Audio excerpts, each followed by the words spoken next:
Welcome back to the Lanterne Rouge Cycling Podcast presented by Zwift, here for stage 11 of the Giro d'Italia, the last or only pancake flat sprint stage for the second week from Sant'Arcangelo di Romagna to Reggio Emilia. And the first 100 k's of this stage are on the same road in a straight line to Bologna, and then, it's a flat sprint stage. I told you yesterday, and if you spent all stage watching it, that's on you. But there was supposed to be some echelon action, Benji, or you said on Twitter it was 50-50, maybe echelons, maybe not. I guess they did try in some sense. Yeah, they certainly tried, but it was that kind of stage where it was kind of on the edge. Some echelons could happen, and some actually occurred for a bit where Caleb Ewan was off the back in a small group together with Thomas again, trying to bridge him back up, but it only lasted for like a minute, and then there was just a nervousness that there's a lot in the peloton. I think that's the main part of the stage, not necessarily the echelon danger itself, but a nervousness towards that could inflict damage when it comes to crashes and so forth. But fortunately, nothing too crazy. I did see that Port crash today, so that happened, but he continued onwards, so I guess it can't be too bad. But we also saw an attack by Dries de Bon just after the echelons were neutralized again, because nobody was doing anything, and I felt like, let's go on a bit of an adventure. And, well, that adventure did last quite long because he ended up getting caught with about 2 kilometers to go in this stage. But when it comes to today's sprint stage, we've had the conversations already. Cavendish has lost Mercu when it comes to his lead out. We've got Van Lerbergen that was last man in that team. De Maar looks to have the stronger train here right now. Ewan has lost his lead outs and has lost the chance of getting on Cavendish's wheel because he doesn't have Mercu anymore and would therefore probably end up choosing De Maar's wheel. And then you have the other sprinters like a Gaviria that has gotten close a few times but hasn't gotten the victory yet. And, Cees Bol and his companion Dainese and so forth as well. But what did you see in the run-in towards this sprint? I think it was people reluctant to take it up. They were very happy for the GC teams to pace, like Ineos, for example.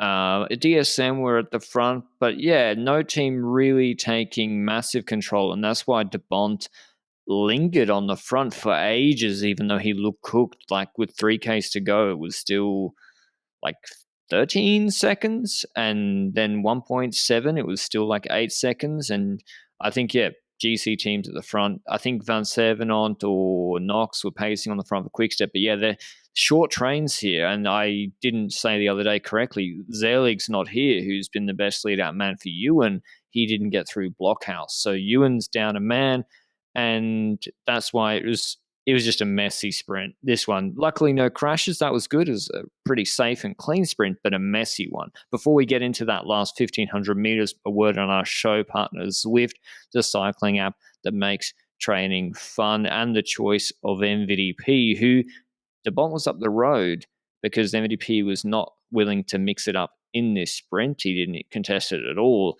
There's something on Zwift, though, for everybody to help you get fitter, training plans, workouts on demand, events almost every 15 minutes, and a packed calendar of group rides. So if you want to check out Zwift, if you haven't already, you can go to Zwift.com for a free 7-day trial down below. Basically, it played out like we expected. Scottson, Sinkeldam went first. FDJ took good control through 1100. I think they just went a little bit early. And Quickstep had Ballerini, Van Leeuwenberger, and then it's Ewan on De Maar's wheel. Don't know where Netzolo is, and Biniam's not here. We'll have a word on him later. He didn't start this morning, and I think FDJ went too early, Benji, because then they got swarmed. Guarnieri was still there, and he couldn't really do anything for De Maar because I don't know if it was Bert, Van Leeuwenberger, or whoever. He came up and then dropped Cavendish off with like an eternity to go. Cavendish, you see and this is when the worst feeling ever as a sprinter would be 400 to go, you're dropped off, and you stop and you look around. Then you lose momentum, get swarmed. And I think De Maar jumped early in the Ciclamino. Ewan was kind of off his wheel. Gaviria on De Maar's wheel, as well as Consoni fighting for it, not Chimolai. Gaviria gets clear of De Maar, who just went way too early. Ewan and Consoni are fighting for the wheel. Ewan has to sit down. He can't even complete the sprint. So I don't know what's going on there. And it's Alberto Dainese. And I had the same thought as you, Benji. I didn't know if they were going for Boll or Dainese. And he comes out of nowhere, out of the slipstream of Gaviria, to win this stage. His first ever World Tour stage, I think. Or no, definitely his first ever World Tour stage. And his previous wins are at the Jayco Herald Sun Tour in February of 2020 and a Czech cycling tour stage. This is a big step up, although he came third in a few Vuelta sprints. But at the Giro, he's got 7th and 9th in the sprints. But how did you see the sprint, Benji? Like, was Cav really, really missing Mercu here?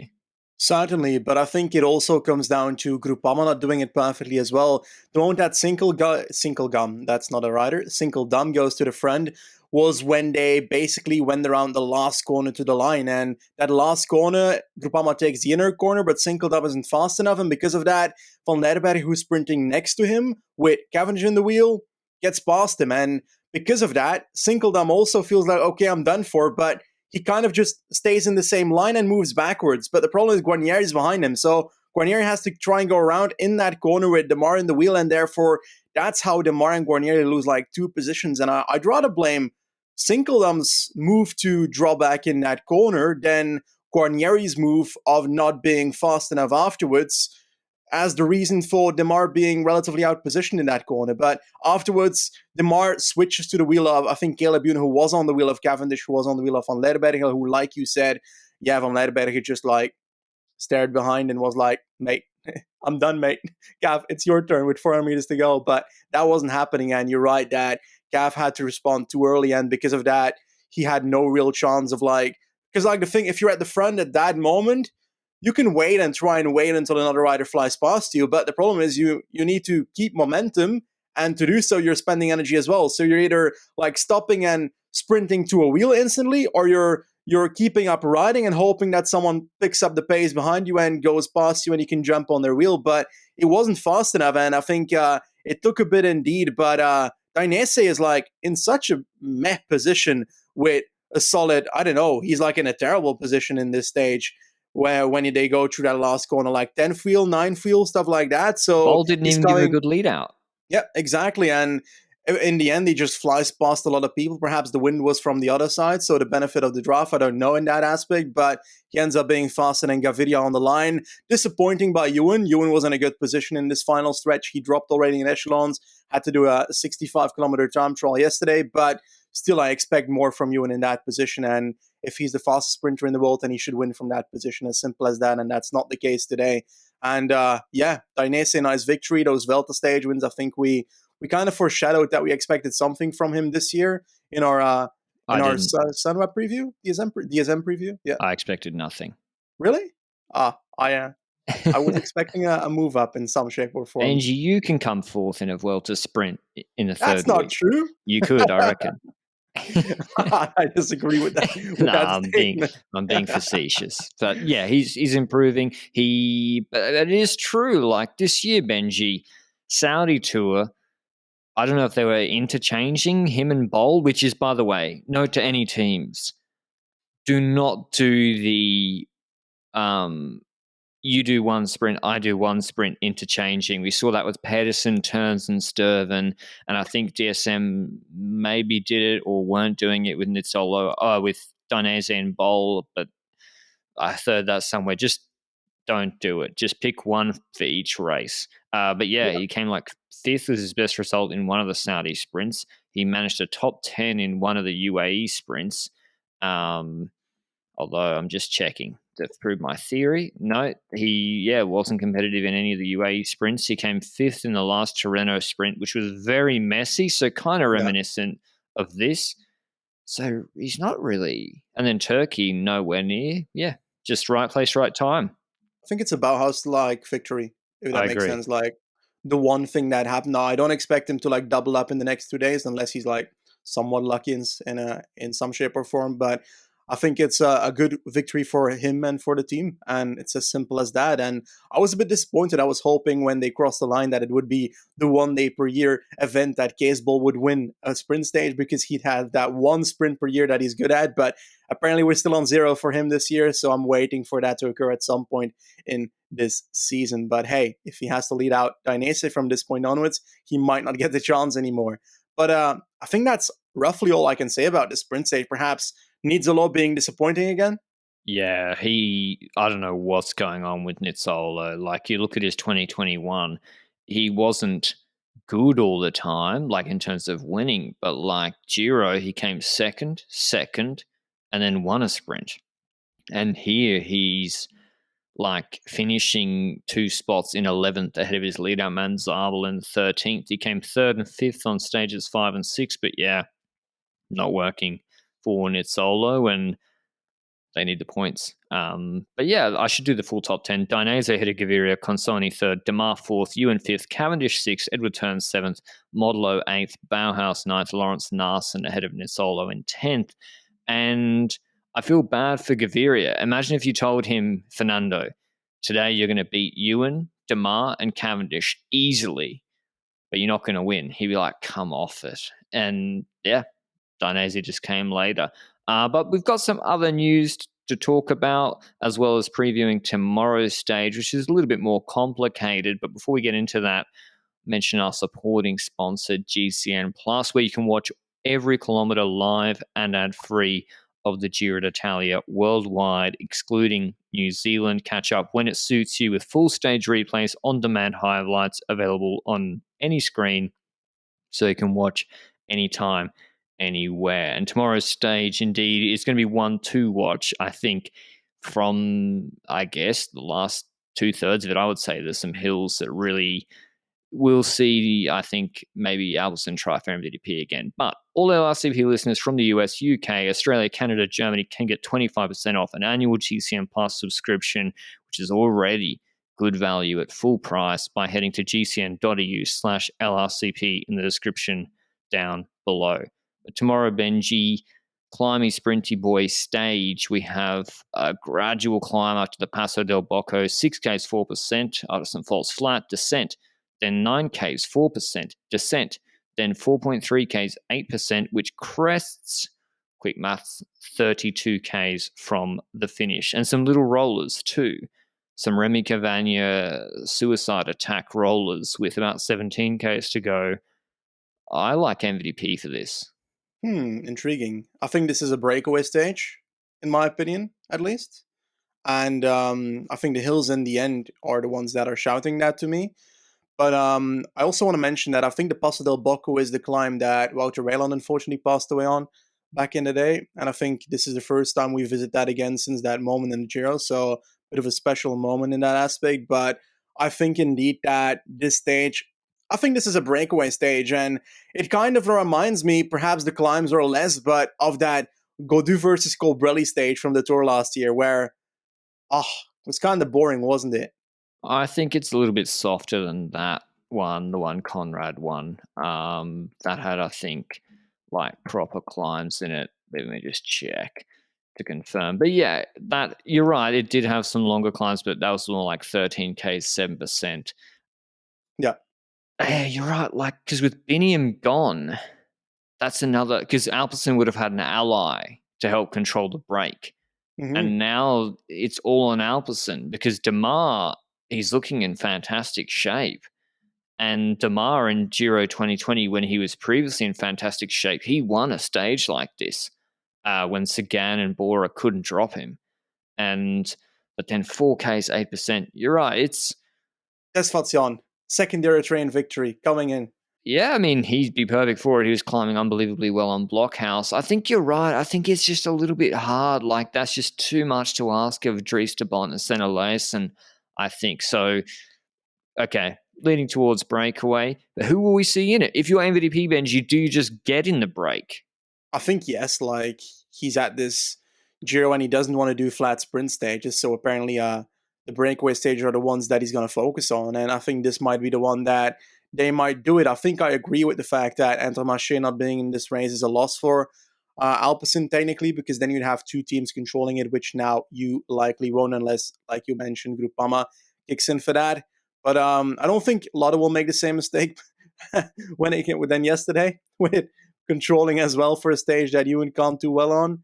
But yeah, Trek Segafredo could try some stuff, but Lopez is still in GC, so they might not do that. They might not want to break to get too much time unless if there's like someone special in there, stuff like that. But I don't know.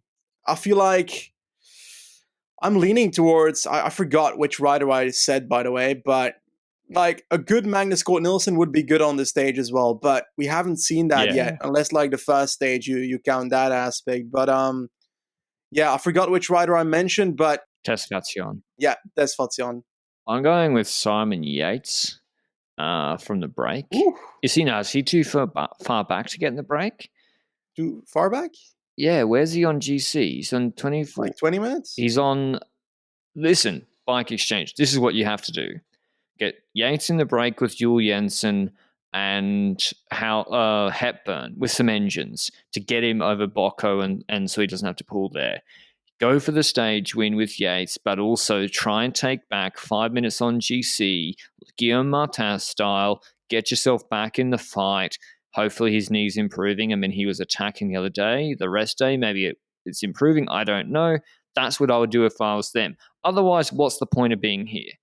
I think he's not so far back at 11 minutes, and the way he can climb in week 3, that he can get into the top 7.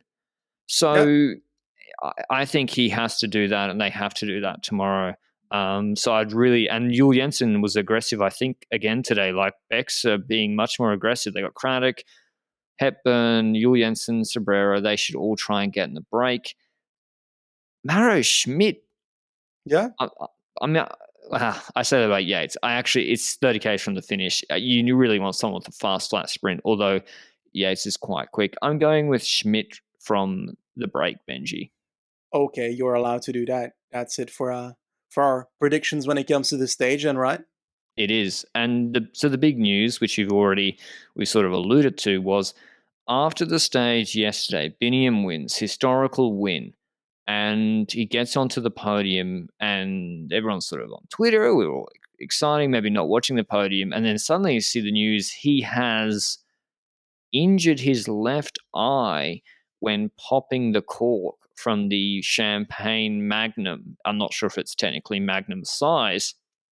And this actually didn't come as a surprise that this happened, because you'll have seen on stage 1, MVDP nearly did the same thing. He nearly blinded himself when the cork popped and it hit him in the right cheekbone near his eye. So I don't know what's going on, but anyway, it hit him in the eye. You could see him in the photos, like squinting, closing the eye, obviously in pain on the podium, and he obviously didn't want to ruin that moment.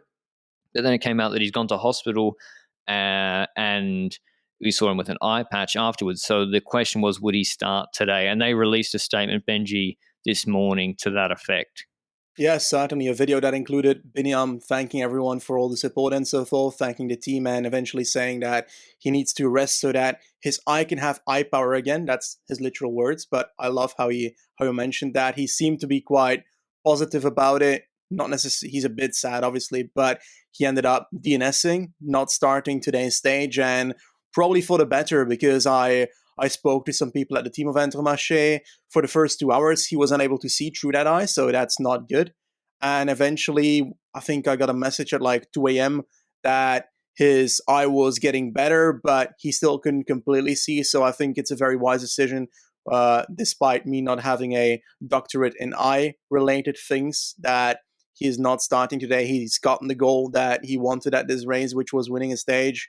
He did the same at the classics with Henry Wevelgem. I think he's shown himself a lot this year, and I think, well, wonderful rider, and yeah, that statement came out, and it wasn't really a surprise when you saw him with that eye patch, even though that eye patch did not make it to the hotel from the hospital. So somewhere between the hospital and the hotel, the eye patch came off. So it can't have been like so bad. I mean, it's a bit ridiculous, and it's like a dark comedy sketch. But when it initially happened, I was like, that's almost career ending. If you lose the sight in one eye, that can be the end of your career. and I was worried for a time, like if he literally can't see out of it, that's a real Yeah. possibility. So at least good that it seems to be on the road to recovery and it's not that worst case outcome, but a real shame for the race. As I said, like with Biniam here with MVDP tomorrow already, that's removing maybe another element from a perfect stage for him and MVP to have another exciting battle. We know how good the stage was yesterday at the end. So a real shame, and also Yeah. he was probably the second favorite for Chiclamino, so Demar should walk it. Yes, certainly. And it's perhaps a conspiracy theory, but allegedly Demar did not open his Prosecco bottle on the podium yesterday. So perhaps he knew about the danger of the bottle and did not want to tell Binyam, and therefore basically eliminated, allegedly, his competition for the Chiclamino jersey. It's just a theory that I came up with. So perhaps it's very much non true at all. But hey, it's a thing now. And I heard that I think Cavendish warned Jumbo Visma riders, again, allegedly, that the Prosecco bottle on the stage is half opened already. So riders apparently were not expecting it to be half out of like the bottle already. And because of that, that might be the reason. Plenty of stories are going around, but yeah, I don't know. I don't know what the reasoning is. I haven't drank one of those bottles yet. I don't know if it's the Giro pre-opening them and so forth that increases the danger there, but it's certainly happening more at this race than at other races. And we just saw Dainese opening it facing away from himself, which also, I guess, eliminates the risk. But yeah, he was pretty keen to do that, and hopefully we don't see something like this again. Just weird, only in cycling. But yeah, second thing on that, on the last thing on Binny and Benji, what would you do if you're into Marche now, assuming his eye recovers and saying he can resume normal training in a week or whatever, best case scenario, and after he has a break? What would you approach for his schedule? I'd focus on bringing him up towards trying to win the Bing Bang Tour, because cobbles and so forth, and I think that kind of fits. And then I'd probably not enter Maché, that's prepping that, but I'd love to see him try and win in Wollongong, because I'd argue his climbing's pretty good. I'd argue his sprinting after climbs is pretty good. Why not, eh? I'd love to see Binyan become world champion. Would be great. And perhaps it's early to be shouting that, but I feel like it's a race that, based on the rumors when it comes to the parkour and the parkours that already came out, fits him on paper. So I'd be looking towards those two races. I've heard people say Tour de France or Vuelta. I don't know if I would send him to the Tour de France, even though he left the Giro early. What do you think? Yes, I would send him to the Tour because, well, it depends Yeah. what you've promised Christophe. Christophe's been a good teammate, but yeah, if you've promised Christophe Tour de France sprints, then that becomes a difficult conversation. How many stages suit Biniam in the Tour? There's actually a few miscellaneous sort of up and down sprint stages, but yeah, Longwy? I would, like Longwy, for example. And it'd be cool to see him against the big. Well, he's already been MVP here, but against Alaphilippe and Wout and all of them, that would be fantastic. But World suits him. He's got sort of Tour de Pologne, Limburg, all that sort of stuff, Britannian Classic on his indicative PCS schedule, as well as the Canadian races if they go ahead. I think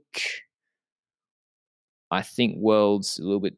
Yeah, I just think he's not in the category of the top punchers, and he'll struggle there. That's my only concern. But yeah, hopefully he's all good, and whatever race he's at next. I mean, he's a superstar now. Like, you look at his social media, it's just exploding. He's a proper superstar, which is awesome.